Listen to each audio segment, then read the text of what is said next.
parce que dañoo nemmeeku ne yéen ci seeni rang bëri na tey ñoo xamante ni ñu ngi bind seen ay lettres de démission di bàyyi Pastef di ànd ak ki nga xamante ni moo di président Diomaye ci ñu bëri ñoo liir dañuy jàpp ni yoonu dëgg tey ak luy wëyal projet bi président Diomaye la ñu gis moom moo ci nekk. alors man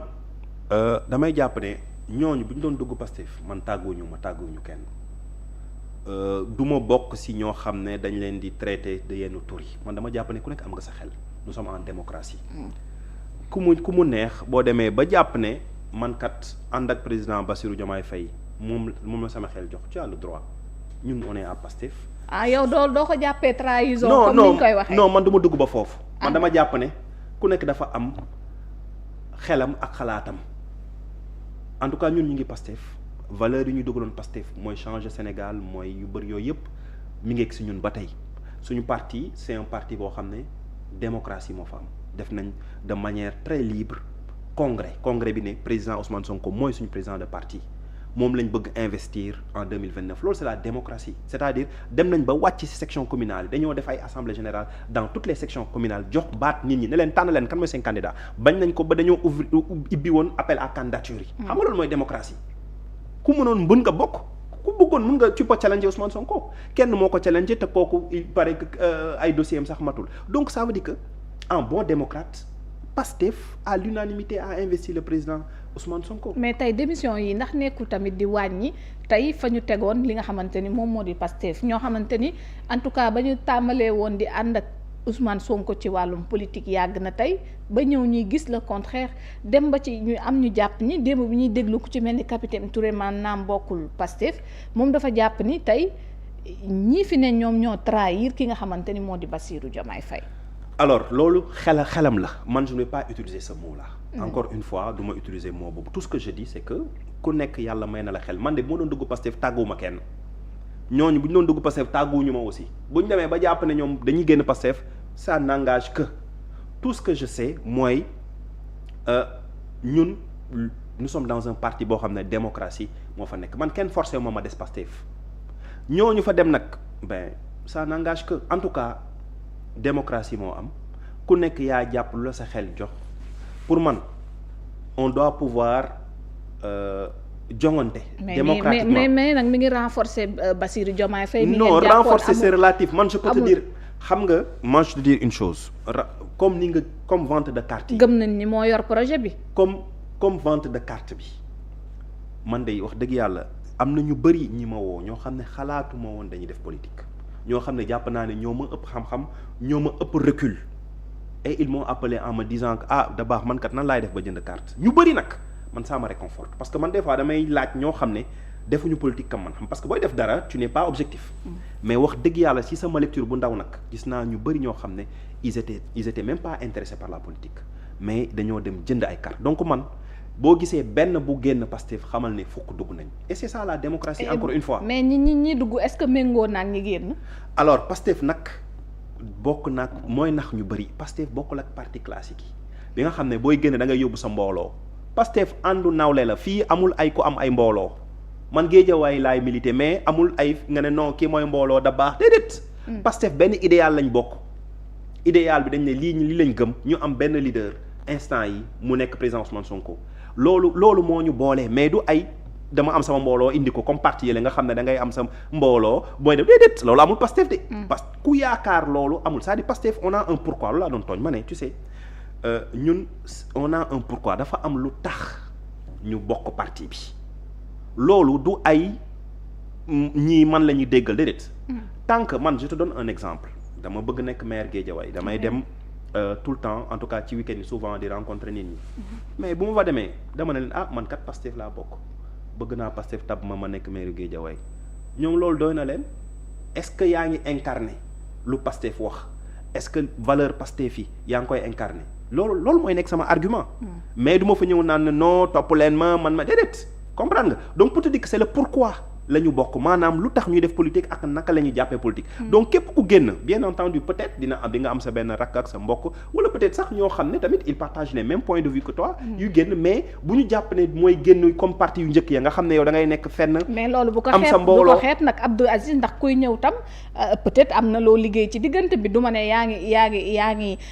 géejawaay te amoo mbooloo boo xam te ni jox nañ la kóolute ba foo aw ñu aw fa. mbooloo boobu de kóolute boobu mooy valeur. ak ni ma jàppee ne war nañ mën a defee politique topp ñu ma valeurs yi lañ topp yu ñu bokk ay valeurs ñooñu bokk man su ma xëyoon tey bàyyi teggi yoon ñooñu ñu bàyyi ma est-ce que comprendre nga xam nga bu njëkk bu mbooloo mooy ñi ngay entretenir chaque mois nga joxe leen xaalis ñooñu foo leen wax xool la ñu xool man joxuma kenn xaalis la may ñëw ne man kat nii laa jàppee la ñu war a jàppee Guédiawaye man dak Pastef laa bokk Pastef lii la jàpp ñooñu pourquoi boobu la ñu bokk loolu lañ bokk moo tax ñooñu man moomuma leen c'est juste que on a les mêmes maanaam dañoo bokk gis-gis. d'accord donc ñi dem encore une fois du dañoo dem di yóbbu ay mbooloo xëy na am na ñu ànd ak ñoom mais buñ ko jàppee ne mbooloo bu njëkk ba nga xam ne bu njëkk ba comme yenn parti yi man kat dem naa gox bi laa dëkk amoon naa 100 mbootaay 50 mbootaay déedéet loolu du Pastef. loolu du Pastef Pastef c'est un pourquoi qui nous lie. au même moment bu fekkee am na ñuy des ak président Diomaye am nañu président Diomaye di tekki seen ndombal tànk. waaw gis nañ semaine bee ñoom Ngagne Demba Touré ñu ko jiitu ñoom Waly Diouf Bodian entre autres en tout cas daal ñu doon dégg bi Pastef yëpp président tàqali koog ñoom jël ñeneen tabb leen fa. mais loolu noonu dafa am lu rëy loo xamante ni mi ngi koy signifier au-delà de tout ça est-ce que nekkul tam lu gênant quand même yore des postes de responsabilité yoo xamante ni décret moo la fa teg et puis di ko xarab fu mu toll ndax it lu gënoon tamit. nekkul woon tekki nombal tànk yi dem bàyyee kook moom li nga xamante ni moo di conviction ci ni muy demee. alors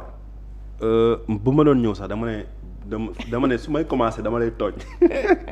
ne la men fexeel ba yenn questions yi bul ma ko poser bala bul ma dugal non loolu laa la bëggoon wax non c'est pour déconner tout simplement. c'est pour déconner ce qui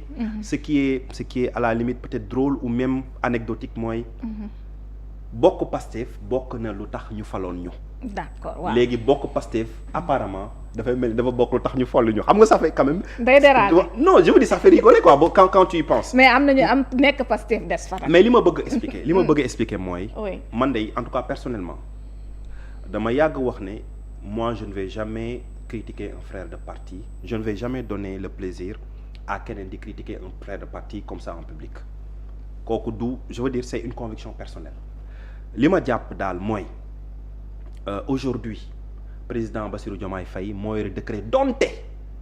nag il faut le prendre avec on va dire relativité parce que décret boobu ginnaaw yàlla si ñun ñii la jaar ñun ñoo doon jaay carte man mbenn jaayuma sama bopp mais je veux dire man bi may dugg Pastef j'étais déjà un cadre di liggéey am plus de 10 ans dans une multinationale mais taxul woon chaque week-end dama doon dem fële sa Guédiawaye di dem plage yi di ànd ak les jeunes di dem jaay carte mënoon naa jaay carte comme ñenn ñi donc jàpp naa ne j'ai aussi contribué jàpp naa ne poste bii ma am PCA sàccu ma ko waxuma dama ko mérité de mais nag jàpp naa ne nu président Bassirou Diomaye Faye jàppee ne moom poste président bi tamit mérité na ko man tamit jàpp naa ne wax dëgg yàlla poste jàpp naa aussi ñi fi nekk DG PCA yëpp mérité nañ ko waxuma ñoo gën a mérité maanaam sax du loo xam ne dañ ko sàcc comme si ñi ni maanaam poste bi comme ñoo dañ ko sàcc déedéet on a tous travaillé la preuve ñëpp mënuñu nekk président donc il faut am kenn ku nekk président ñëpp mënuñu nekk DG il faut am ñu nekk DG donc loolu la mais li am solo daal mooy moom la yàlla def mu am ay décret moom mooy choisir mais man dama jàpp ne moom s'il estime que bokk Pastef c'est en contradiction ak mën a liggéeyal sa réew moom mooy xool man jàpp ma lool man jàpp naa ne et ça je l'assume et je pense que ñu bëri dañu koy assumer man kat carte Pastef laa bokk waa Pastef nag de manière démocratique nee nañ président Ousmane Sonko de mooy suñu président donc ñun par conviction politiquement président Ousmane Sonko ak Pastef la ñu àndal maintenant nag suñu position yi ñu nekk nii maanaam par exemple dans mon cas en tant que PCA mais je travaille pour la République man su ma sañoon lépp loo xam ne day jëmal Sénégal kanam mais dama koy def parce que nag man ñaan naa yàlla en 2029 mais Sénégal nekk fu baax fu sori bi nga xam ne peut-être suñu candidat bu ñëwee mais day liggéeyam day gën a yomb. donc man loolu laa jàpp pour man les deux ne sont pas contradictoires. te yaa ngi ci yow big boobu tamit ci big boobu lan la tabbee. waa déggoo ma ne la. mais Abdou Aziz est-ce que mënoo leen roon rek cohérent te bañ a xaar tey conseil des ministres ñëw ñu ne tekk nañ seen ay ndombay tànk mais de waaw Mbène. oui bi ma fi doon ñëw nekkoon opposition di wër di massifier sama abs dërëm ma koy jël dugal di Pastef kenn daf maa woon ne ma mais d'abord doo arrêté def nga dox bi metti nga wala bàyyi sa truc c'est ce que j'essaie de dire c'est-à-dire poste bi décret moo ñu fi indi c'est vrai à travers Pastef waaye nag du lu ñu sàcc. xaw ma maanaam da ngeen di am liberté malgré que dañ leen faa tabb teg leen fa. waaw non. en fait da ngeen di am liberté. non liberté mooy lan non mais bien sûr je veux dire. mais loolu c'est non pas attends cohérent. defal nànk mais amul fenn ci décret bu ñu bind ne yow kat boo nekkee PCA waroo bokk beneen parti wala bokk waroo soutenir sa leader. est-ce que parti bi mooy déranger. non mais est-ce que du posture yi ngeen di am non ban posture. encore posture déranger président. non ça dépend ci posture en tout cas moom wax naa la de manière très claire. et ça c'est pas parce que dañoo nekk ci période bi man personnellement j'estime que booy liggéeyal boo nekkee ci état am na benn posture boo am encore une fois moi je prends mon travail très au sérieux lépp lu ma mën pour jëmale kanam liggéey bi ñu ma sant dinaa ko def. maintenant bu ma paree dinaa politique bi nag ça ne veut pas dire que je veux dire dinaa politique défendre sama parti et défendre Ousmane Sonko. mais bien sûr te président dafa bëgg yéen ngeen koy jëmmal. di ko jox cër bu mu moom président mais bien sûr mais jël Ousmane Sonko di ko kennal. noo defal naa ko looloo waral li yëpp andi. pour man jëmmal président de la République mooy nga def liggéey bu mu la sant avec loyauté. servir le Sénégal jayuma sama bopp de mais maa ngi ci def sama kéemtalaay kàttan. maa ngi ciy def sama kéemtalaay kàttan di liggéeyal Sénégal pour man loolu mooy jëmmal ko parce que loolu la dénk. man li ma sekk ak moom bi ci décret bi binduñu parce que da ngaa bokk Pastef déedéet. donte ñu ñëpp xam nañ ne loolu bokk na ci mais en tout cas mooy def sa liggéey mais politiquement ma ne man kat Pastef laa bokk waaye nag loolu lépp lu ma mën pour liggéey bi ñu ma sant ma def ko dinaa ko def et je fais la part des choses. donc voilà man c'est comme ça que je vois la chose. donc kon da ngay jàpp ni président de la République. li mu jël ndogal di tekki ndombal tànk seeni ñoñ yoon da ko koo may te amu leen loo xamante ni da ngeen ko ci reproché. yoon may na ko yoon moo ko may moom mooy rey décret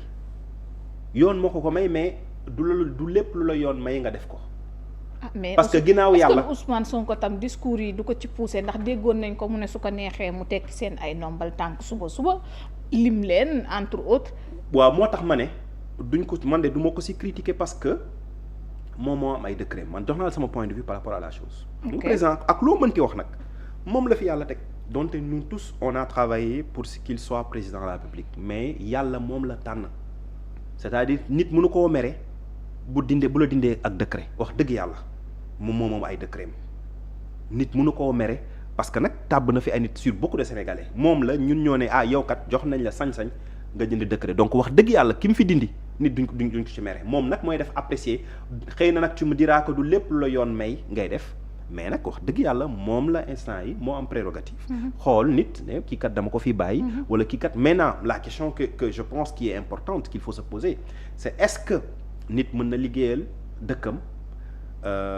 servir réewam bokk beneen parti bu président réew mi bokkul. pour man la réponse est oui parce que am na ñi mu tàbb ñoo xam ne. am na ci yaakaar dinañ woyal leen li ngeen jaayoon muy projet bi te président nee na loolu lay continuer ak ñi mu tabb nii. alors ñu bees ñi nga xam te ni bokkooloon woon yoon wi. non je veux dire peut-être pas le projet original. pas le projet original. du original bi la le président nar a doxal. je pense que enfin je ne pense pas lu nar a tax du doon projet original bi. parce que peut-être moom jàpp na ne projet original bi ni ñu ko xalaatee woon du xëy na du loolu moo gën Sénégal peut-être parce que moom mooy exercer le pouvoir. yow yaa jàpp ni loolu du projet original bi mais ñoom nee nañ bii mooy projet bi. waaw non dama ne en fait tu sais man je suis pas d'une manière générale dama jàpp ne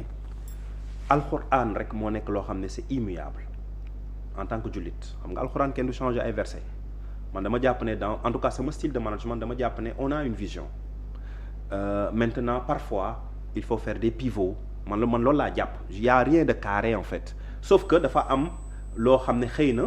il faut toujours les maintenir tel que souverainisme bi ñuy wax xam nga aller suñu ressources naturelles yi les contrats yooyu yëpp peut-être que c'est des choses maintenant comment y aller on peut avoir différentes approches man gëw ma ne il y a une seule approche non il peut y avoir différentes approches mais l'essentiel mooy fi ñu bëgg egg ñu egg fa man loolu laa gëm en fait parce que ultimately lan moo am solo mbenn mooy Sénégal jëm kanam